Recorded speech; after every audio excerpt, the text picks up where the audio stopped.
They say silence is a language only the dead truly understand.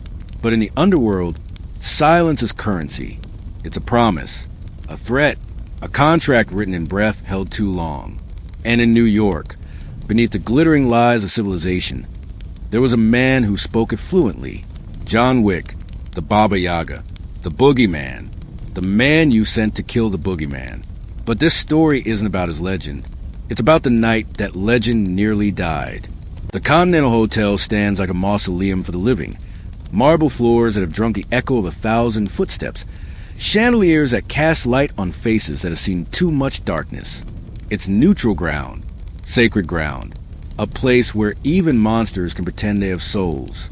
John Wick sat alone at the bar, a glass of bourbon catching the low amber light. He'd been sitting there for 3 hours, not drinking, just thinking, remembering. Helen had been gone 6 years now. The dog she'd given him, gone 5. The piece he'd tried to build, shattered and rebuilt, and shattered again until he wasn't sure what piece even looked like anymore. He'd done the impossible, earned his freedom from the high table, killed his way to the top and back down again, left body stacked like cordwood from New York to Osaka. And yet here he sat, still breathing, still bleeding, still wondering if any of it meant anything at all. The bartender, Adler, who'd worked the Continental for 30 years, placed a black envelope on the bar without a word. John stared at it. No seal, no marking, just his name written in handwriting he recognized immediately. Winston. He opened it. Inside, a single photograph and 3 words. She's still alive. The woman in the photograph was Elena Ruska, his first partner. The woman who'd trained alongside him in Belarus, who'd bled with him, killed with him, loved him before he even understood what love was. The woman he'd watched die in Prague 17 years ago, a bullet through her chest, her blood painting the snow red while he'd been too far away to save her. But the photograph was dated 3 days ago. John's hand trembled, just slightly, just enough. Winston sat in his office, fingers steepled, watching John with those calculating eyes that had witnessed empires crumble. She was working deep cover, Winston explained. The director's operation. The high table never knew. Prague was staged her extraction. She's been hunting table assets in the shadows for nearly 2 decades. Why tell me now? John's voice was gravel and smoke. Because someone found out, and now they're hunting her. Winston slid another photograph across the desk. Gregor Volkov, former KGB. He's assembled a kill squad, 20 of the best assassins a Bratva can buy. He's offered $50 million to whoever brings him her head. John studied the photo. Volkov was old-school Soviet, brutal, efficient, devoid of mercy. Where is she? Berlin. She's been hiding in the catacombs beneath the old Soviet embassy. Winston leaned forward. John, this isn't your fight. You've earned your peace. Let the high table handle it. John stood, already heading for the door. She was dead because of me once. I won't let it happen twice. Winston called after him. Jonathan, some ghosts are meant to stay buried. But John was already gone. The flight to Berlin took 8 hours. John spent every minute sharpening blades and loading magazines, his movements mechanical, meditative. War rituals for a man who'd forgotten how to pray. The catacombs beneath the embassy were a labyrinth of Cold War paranoia. Tunnels that stretched for miles, rooms filled with forgotten secrets and forgotten bones.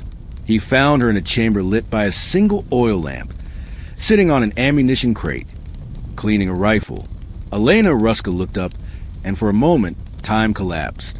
She was older, lines around her eyes, gray threading through her dark hair, but those eyes were the same.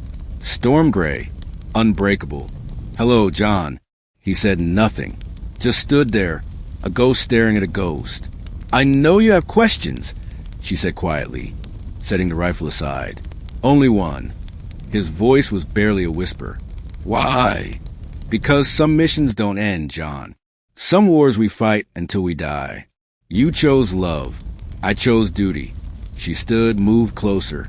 I watched you from the shadows. Watched you mourn. Watched you build a life with Helen. And I was happy for you. Truly. They're coming for you. I know. 20 of them. Volkov's best. She smiled, and it was sad and beautiful and resigned. I've killed 43 high table operatives in 17 years. I suppose I've earned a legendary death. John checked his gun. Then we'll give them one to remember. They came at midnight. The first 3 died in the entrance tunnel. Throats cut, bodies dragged into darkness. No sound, no mercy, just efficiency. John and Elena moved to the catacombs like they'd never been apart. He went high, she went low.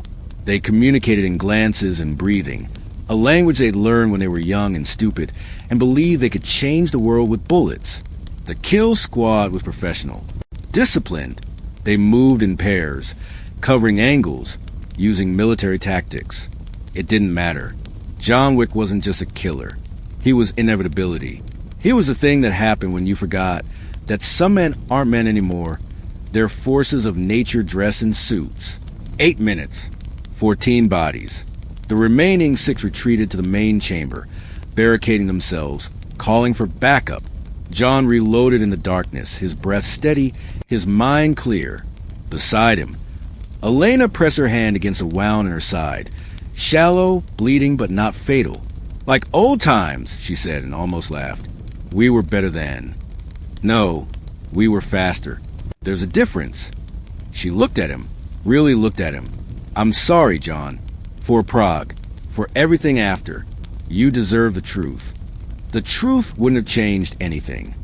Maybe, but you deserved it anyway. They breached the main chamber together. What happened next was biblical. John moved like poetry written in violence. Every shot found flesh. Every movement flowed into the next. Elena covered his flanks. Her own dance of death perfectly synchronized with his. 3 left. 2 left. 1. The last man standing was Volkov himself. He'd watched his entire squad die in less than 20 minutes, and now he stood with his back against a wall. Gun empty. Eyes wide with the realization that legends are real and they bleed you dry. John pressed his gun against Volkov's forehead. Wait! The Russian gasped. The table, they'll pay you triple. Quadruple. Name your price. I don't have a price anymore. John pulled the trigger. They emerged from the catacombs as dawn broke over Berlin. 2 ghosts painted in cordite and blood. Elena leaned against the wall, pressing her hand tighter against her wound.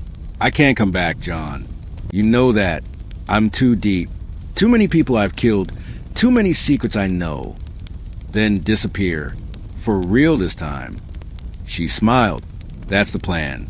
There's a village in Romania. Mountains. Quiet. I'll raise chickens. Die of old age. She paused. What about you? John looked at the sunrise, and for the first time in years, something in his chest loosened. I'm going home. To what? I don't know yet, but I'll figure out. Elena stepped forward, kissed his cheek softly. Thank you. For coming. For remembering. Some things you don't forget. She walked away then, disappearing into the Berlin morning, and John watched her go, a ghost finally freed from haunting. 3 weeks later, John Wick sat on his porch in upstate New York, a new dog, a beagle he'd named Charlie, sleeping at his feet. He'd received a postcard from Romania. No words, just a picture of mountains and a small farm. He smiled, actually smiled, because he'd learned something in those Berlin catacombs. Something that took him decades of killing to understand. The dead don't need avenging. They need remembering. And the living, the ones still bleeding, still breathing, still fighting, they need saving. Not from the world. From themselves. John Wick poured himself a bourbon. This time he drank it, and in the silence of his porch, surrounded by trees and wind and the soft breathing of a dog who trusted him completely, he finally understood what Helen had tried to teach him. That peace isn't something you earn. It's something you choose. Every single day. Even when the world won't let you forget what you've done. Especially then.